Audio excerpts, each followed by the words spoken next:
Hi, I'm Lance Seeley, and I wanted to share an activity that I've developed at Seattle Pacific University for my physics students. This activity focuses on furnaces, heat pumps, and air conditioners that we use to heat and cool the various spaces that we live in. And there are a couple of reasons that I really like this activity. Uh, I like focusing on heat pumps and air conditioning because they're really engaging and fascinating devices for students. And they bring up these really challenging scientific questions like, does really cold air actually contain useful thermal energy? Or how is it possible for a heat pump to be more than 100% efficient while still obeying conservation of energy? Heating and cooling technologies also bring up significant issues of energy equity and climate justice. Uh, that these technologies represent actually the majority of home energy use in the U.S. and are therefore a significant contributor to planet warming greenhouse gases. And access to air conditioning can literally be a matter of life and death in the face of increasing numbers of extreme heat events. And vulnerability to extreme heat events is dramatically unequal, with minoritized people and communities bearing a disproportionate burden. So in this activity, students begin by exploring the basic science of heating and cooling, and they construct diagrams to tell the energy story of first furnaces, and then heat pumps, and then looking at air conditioning. Um,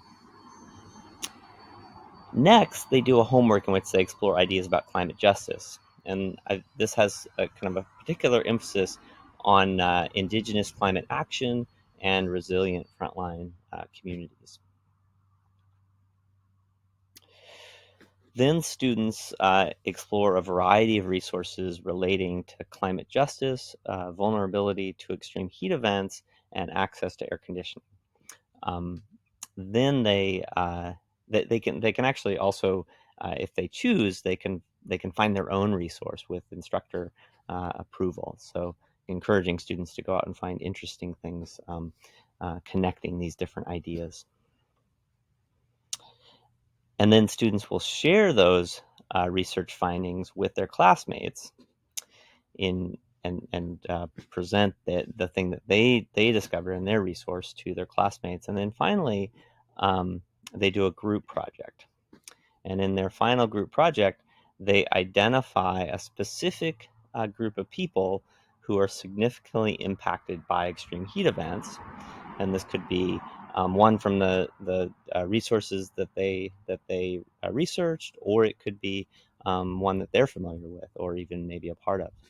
Um, and then they prepare a 3-minute video which explores uh, climate challenges and questions and strategies for that community in the face of extreme heat events. And I've found this activity to be challenging and also fairly engaging for my students. And I encourage you to consider adapting the activity for your students.